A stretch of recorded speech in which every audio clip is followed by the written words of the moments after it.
নমস্কার, ইসিসিএন খবরে আপনাদের স্বাগত। আপনাদের সাথে আমি পূজা। বিস্তারিত খবরে যাবার আগে শুরুতেই হেডলাইন্স।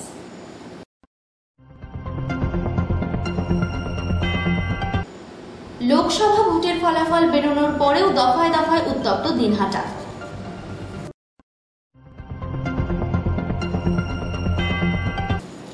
বিজেপির মণ্ডল সভাপতিকে মারধরের অভিযোগ ও পঞ্চায়েত অফিস তালা মারার অভিযোগ উঠল তৃণমূলের বিরুদ্ধে।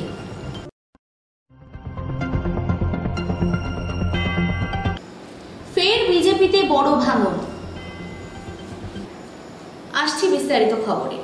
লোকসভা ভোটের ফলাফল বেরোনোর পরেও দফায় দফায় উত্তপ্ত দিনহাটা। বিজেপি করার অপরাধে দিনহাটা ২ নং ব্লকের নিগমনগর এলাকায় এক বিজেপি কর্মীর বাড়িঘর ভাঙচুর ও তার অন্তঃসত্ত্বা স্ত্রীর পেটে লাথি মারার অভিযোগ উঠল স্থানীয় গ্রাম পঞ্চায়েত সদস্য সহ অন্যান্য তৃণমূল কংগ্রেস কর্মীদের বিরুদ্ধে। গুরুতর আহত অবস্থায় ওই মহিলা ভর্তি দিনহাটা মহকুমা হাসপাতালে। বাপ্পা বিশ্বাস নামে দিনহাটা নিগমনগর এলাকার ওই বিজেপি কর্মী এবং তার স্ত্রী বীণা হেমব্রমের অভিযোগ, গতকাল গভীর রাতে স্থানীয় তৃণমূল কংগ্রেস পঞ্চায়েত সদস্য সহ বেশ কয়েকজন দুষ্কৃতী তাদের বাড়িতে অবাধে ভাঙচুর চালায়। সেই সময় বাপ্পা বিশ্বাসের স্ত্রী বীণা হেমব্রম তার স্বামীকে বাঁচানোর জন্য ঘর থেকে বের করে দিলে তৃণমূল আশ্রিত দুষ্কৃতীরা বাপ্পার স্ত্রীকে মারধর করে। বাপ্পা অভিযোগ করে তার স্ত্রী বীণা হেমব্রম ৬ মাসের অন্তঃসত্ত্বা। এটা জানার পরেও তৃণমূল কংগ্রেসের স্থানীয় পঞ্চায়েত এবং দুষ্কৃতীরা তার পেটে লাথি মারে। বর্তমানে বীণা হেমব্রম দিনহাটা মহকুমা হাসপাতালে আশঙ্কাজনক অবস্থায় চিকিৎসাধীন রয়েছে। বাপ্পা বিশ্বাস নামে ওই বিজেপি কর্মী জানান, ইতিমধ্যে এই ঘটনায় অভিযুক্তদের নাম উল্লেখ করে তিনি দিনহাটা থানায় অভিযোগ দায়ের করেছেন। কালকে আমাদের বাড়িতে হামলা করেছে। হামলা করার পরে আমার ছোট্ট একটা ভাগ্নে ছিল, আমি ছিলাম, আমার বর ছিল। তারপর হামলা করতেছে, আমার বরকে আমি জানলা দিয়ে পালিয়ে দিয়েছি। দেওয়ার পরে দুটো লোক এসে আমার পেটের মধ্যে লাথি মেরেছে। দৌড় ভেঙে ঢুকে পেটের মধ্যে লাথি মেরেছে। কখন হয়েছে ঘটনা? এই ঘটনা রাত তখন 1টার মতো হবে। যারা করেছে তাদেরকে চেনেন? চিনি, গ্রামের লোক। এখন কি অসুস্থ রয়েছেন? তো হ্যাঁ। কি জন্য করলো জানেন? ওই যে ওরা টিএমসি, আমার বিজেপি করে, আমার হাজবেন্ড। কি নাম আপনার? বীণা হেমব্রম। যদিও নিজেদের বিরুদ্ধে ওঠা সমস্ত অভিযোগ অস্বীকার করেছে তৃণমূল কংগ্রেস।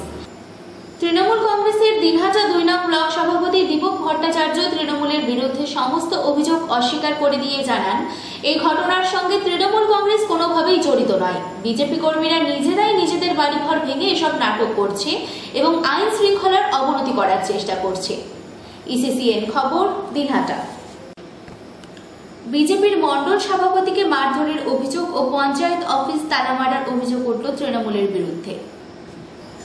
তালা খুলে দেওয়ার কিছুক্ষণ পরেই আবারও তুফানগঞ্জ অন্দরান ফুলবাড়ি ১ গ্রাম পঞ্চায়েতে তালা ঝুলিয়ে দেওয়ার পাশাপাশি বিজেপির মণ্ডল সভাপতিকে মারধরের অভিযোগ উঠল তৃণমূলের বিরুদ্ধে।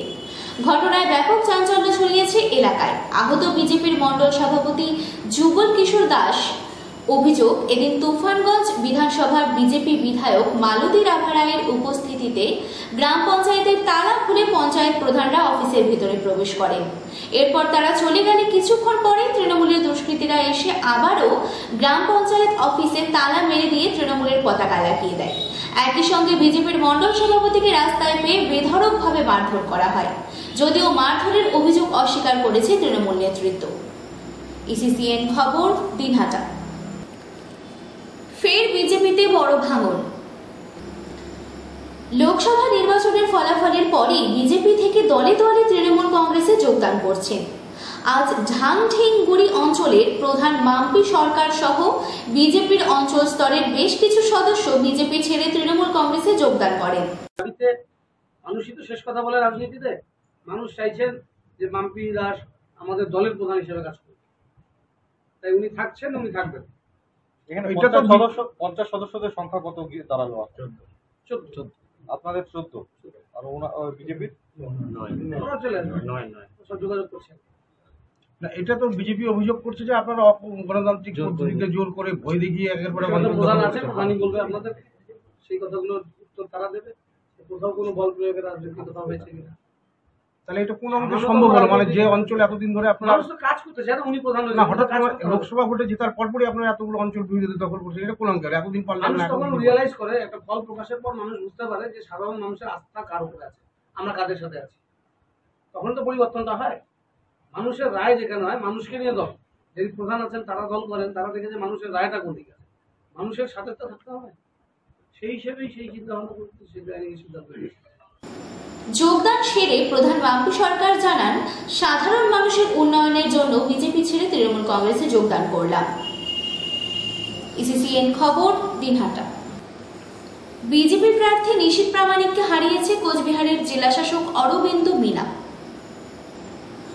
বাগডোগরা বিমানবন্দরে নেমে এমনটাই বললেন রাজ্য বিধানসভার বিরোধী দলনেতা শুভেন্দু অধিকারী। এদিন তিনি বলেন, লোকসভা নির্বাচনের গণনায় কোচবিহার আসনে নিশীথ প্রামাণিক 18 রাউন্ডের গণনায় এগিয়েছিলেন, কিন্তু 19 এবং 20 নম্বর রাউন্ডে তাকে হারিয়ে দেন শাসক। এমনকি বিষয়টি নিয়ে প্রতিবাদ করলেও কাউন্টিং এজেন্টদের পুলিশ দিয়ে অ্যারেস্ট করানো হয়েছে। गवर्नर साहब कॉन्स्टिट्यूशनल हेड है, is very highly educated person and knowledgeable person. तो जो उनका जो कानूनी अधिकार है वो उन्होंने उसको कार्रवाई कर रहा है, इसमें मेरा अलग से टिप्पणी करने का तो कोई जरूरत नहीं।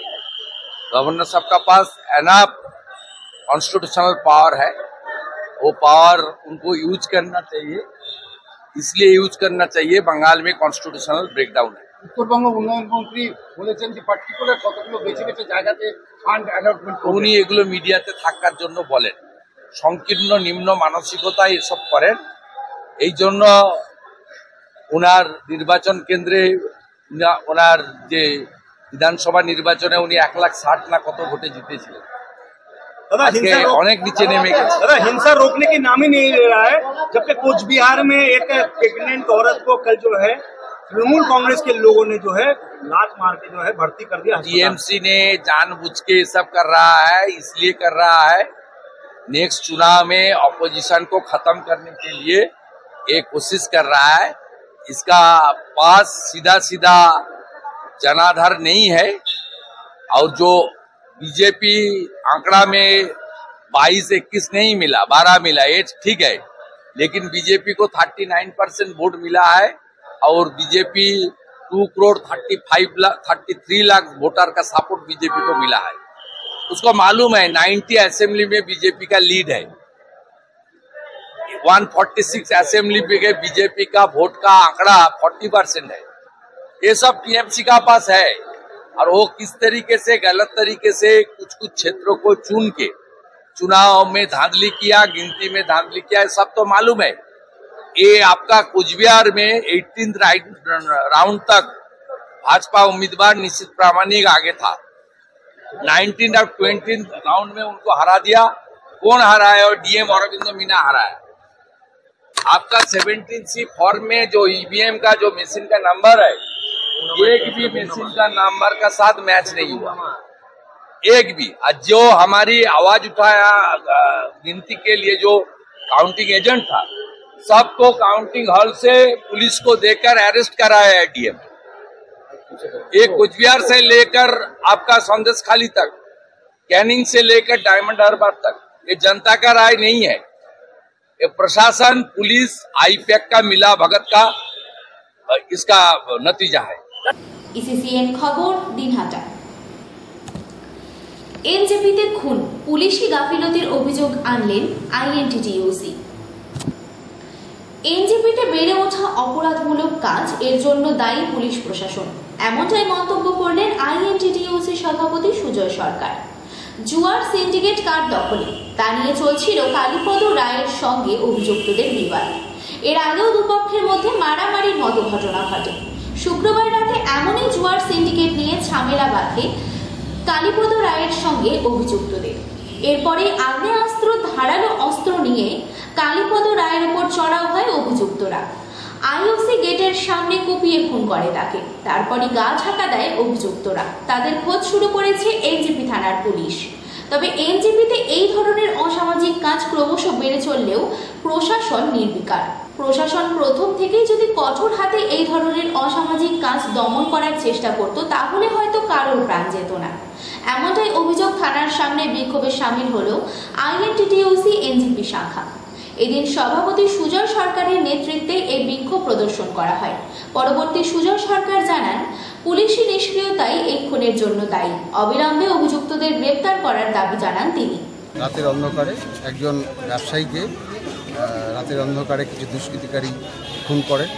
সেই খুনের প্রতিবাদে আমরা আজকে এলাকায় যেন শান্তি শৃঙ্খলা বজায় থাকে, খুনিরা যেন যত তাড়াতাড়ি সম্ভব গ্রেপ্তার হন, তাদের বিরুদ্ধে যথোপযুক্ত আইন অনুযায়ী ব্যবস্থা নেওয়া হয়। যার জন্য আমরা ইন্ডিয়ান অয়েল ড্রাইভার ইউনিয়নের পক্ষ থেকে, বিপিসিএল ড্রাইভার ইউনিয়নের পক্ষ থেকে এবং কন্ট্রাক্টার্স লেবার্স যারা শ্রমজীবী মানুষ ওই এলাকায় বেশি বসবাস করে তাদের সাথে নিয়ে তাদের তরফ থেকে আজকে একটা প্রতিবাদ স্মারকলিপি এখানে দেওয়া হলো, যেন অবিলম্বে যারা এই এলাকায় দুষ্কৃতি কাজ করে চলছে দীর্ঘদিন যাবৎ। আমরা এর আগেও প্রশাসনকে জানিয়েছি, ওখানে একটা বড় অংশের শ্রমিক সম্প্রদায়ের মানুষ বসবাস করেন। ওখানে এই দুষ্কৃতিকারীরা প্রায়শই প্রতিনিয়ত শ্রমিকদের উপর হামলা চালায়, তাদেরকে ভয় দেখায়, শাসিয়ে নির্যাতন দীর্ঘদিন চালিয়ে যাচ্ছে। আমরা প্রশাসনকে এর আগেও মৌখিকভাবে বারবার জানিয়েছি যে এলাকা উত্তপ্ত হচ্ছে, আপনারা ব্যবস্থা নিন। আমি এটা এই ক্ষেত্রে বলতে আমার দ্বিধা নেই, প্রশাসনের গাফিলতির জন্যই আজকে এত বড় ঘটনাটা ঘটেছে। আমি 2-3 বার প্রশাসনকে জানিয়েছি, ওই এলাকায় যারা শ্রমজীবী মানুষ আছে তারা আমার কাছে এসে বলছে যে কয়েকজন স্পেসিফিক দুষ্কৃতিকারী মানে কাউকেই মানছে না, প্রশাসনকে পাত্তাই দিচ্ছে না। তা আজকে তার ফল এই গতকালকে খুন হয়ে যাওয়া একজন ব্যক্তি। কোন সিন্ডিকেট। ইসিসিএন খবর, দিনহাটা। নির্বাচন বিধিনিষেধ কাটিয়ে আবার শুরু হলো টক টু মেয়র। বিভিন্ন সমস্যার মাঝে ওয়ার্ডে ওয়ার্ডে পানীয় জলের সমস্যা নিয়ে একাধিক ফোনের উত্তর দেন মেয়র। নির্বাচন বিধিনিষেধের ঘেরা টোপে প্রায় 1 মাস। টক টু মেয়র বন্ধ থাকার পরও আবার হলো শুরু। রাস্তা, ড্রেন, অবৈধ বিল্ডিং এর মাঝে ওয়ার্ডের পানীয় জলের সমস্যা নিয়ে ফোন আসে। এই পরিপ্রেক্ষিতে টক টু মেয়র সেরে এক জরুরিকালীন বৈঠকে সকল আধিকারিক সহ ডেপুটি মেয়র পরিষদের নিয়ে মিলিত হন। পরিশেষে মেয়র গৌতম দেব জানান, সিকিমে লাগাতার বৃষ্টিতে তিস্তার জল বিপদ সীমার উপর দিয়ে বইছে। এর জন্য লক গেট খুলে রাখতে হয়েছে এবং জলের সাথে অনেক নোংরা চলে আসায় এই সমস্যার সৃষ্টি হচ্ছে। এর জন্য তারা প্রস্তুত। এই আলোচনা শেষে ওয়ার্ডে ওয়ার্ডে জলের ট্যাঙ্ক দিয়ে পানীয় জলের সমস্যা মেটানো হবে। যদি দরকার পড়ে তবে পিএইচই সাহায্য নিয়ে জলের পাউচ দেওয়া হবে। তিস্তার যে জল স্তরে কিছু গুণগত পরিবর্তন হয়েছে, অনেক কিছু রেব্রিজ ওখানে বাড়ি ভাঙা মেটেরিয়াল সেগুলো তিস্তায় সেগুলো অ্যাকুমুলেটেড হয়ে আছে। তীব্র জলস্রোতে সেগুলো আস্তে আস্তে জলের সাথে ভেসে আসছে, সেজন্য মাড আসছে এবং সময় সময় ঘোলা জল আসছে। সেই জন্য এটাকে পিউরিফাই করে যে প্রসেসটা, সেই প্রসেসটা পিএইচই করতে গিয়ে এই প্রাকৃতিক একটা অ্যাবনর্মালিটির কারণে সময়ে সময়ে সেই কাজটা বাধাপ্রাপ্ত হয়েছে। মাঝে জলটা নর্মালসি কোনো সময় সেটা বাধাপ্রাপ্ত হয়েছে। শুক্রবার বিকেলে জল সরবরাহটা স্টেডি হয়েছে। এখন একটু পরেই আবার আমরা এই মিটিংটা করছি এবং এতটা সিকিমের দিকে বৃষ্টি হচ্ছে এবং অনেক কিছু ওখানে তিস্তা বাজার, তারপরে তারও বিয়ন্ড সিকিমের যে জায়গাগুলো অনেক ধস নামছে, রাস্তা কেটে যাচ্ছে, বাড়িঘর কিছু ভেঙে গেছে, সেগুলো তো তিস্তা গ্রাস করছে, সেগুলো আমাদের এই দিক দিয়ে ভেসে যাচ্ছে। এই জন্য সময়ে সময়ে একটু অসুবিধা হচ্ছে, কিন্তু আমাদের যা ট্যাঙ্ক অল্টারনেটিভ জল সরবরাহ ব্যবস্থা সেটা আমরা বজায় রেখেছি। সেটাকে আমরা এর আগে জলের ক্রাইসিসের সময় আমরা যেটা ব্যবস্থাটা অনেক ফাস্ট করেছিলাম, সেই ব্যবস্থাটা আমরা চালু রাখছি। এটাকে আরেকটু এক্সপিডাইট করছি। এই বর্ষার অন্তত পক্ষে যা সতর্কতা আছে, লাল সতর্কতা, বৃষ্টি, অতিবৃষ্টি, এই পিরিয়ডটা আমরা জলের ট্যাঙ্কগুলোকেও আমরা রোটেট করাবো যেই যেই জায়গাতে জলটা পৌঁছতে একটু অসুবিধা হচ্ছে। ইসিসিএন খবর দিনহাটা। ইসিসিএন খবর এখনকার মতো এখানেই শেষ হলো। আপনারা দেখতে থাকুন ইসিসিএন খবর, সবার মাঝে সবার সাথে।